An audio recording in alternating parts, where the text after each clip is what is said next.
তোমরা নিজেরাই জিনিস অর্ডার করে সেই অর্ডার আনতে গেছো বাড়ি থেকে ডেলিভারি বয়ের? আমি গেছি এই প্রথমবার, তাও আবার নিজেরই পাড়ায় নিজে অনলাইন থেকে অর্ডার করেছি আর সেটা নিজেই হাতে আনতে গেছি। কিন্তু এটা কি কারোর সাথে হয়? ডেলিভারি বয়রাকে কি এরকম করে? অবশ্যই আমাকে কমেন্টে জানাবে। তাই আজকের এই ভিডিওটা এটা নিয়ে, কি অর্ডার করেছি, কোথা থেকে অর্ডার করেছি সেটাই শেয়ার করবো। তাই চলো ভিডিওটা শুরু করি। আমি মেঘা, মেঘশ্রী, ওয়েলকাম। আশা করি সকলে বেশ ভালো আছেন, সুস্থ আছেন, আমরাও বেশ ভালো আছি। এই অর্ডারটা করেছিলাম আমি মিশো থেকে, আর এটা ছিল একটা কুর্তি যেটা আমার কাছে বেশ ভালো এসেছে।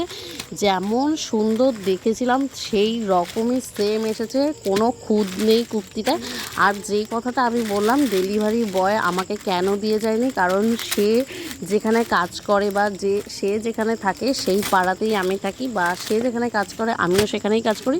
তাই সে আমাকে ফোন করেছিল আগের দিন, যেদিনকে ডেলিভারিটা হওয়ার কথা সেদিন ফোন করেছিল। কিন্তু সেদিন আমার ডিউটি ইভিনিং থাকার কারণে বলেছিল বাড়িতে আসার সময় নিয়ে আসতে, কিন্তু আমার বাড়ির সামনে যে রাস্তাটা আছে সেটা ভাঙা পড়েছিল, সেই জন্য আর রাতে যায়নি। আর খুব বৃষ্টি হচ্ছিল কয়েকদিন যাব, তোমরা তো প্রত্যেকেই জানো আমাদের নদীয়াতেও অনেক বৃষ্টি হয়েছে।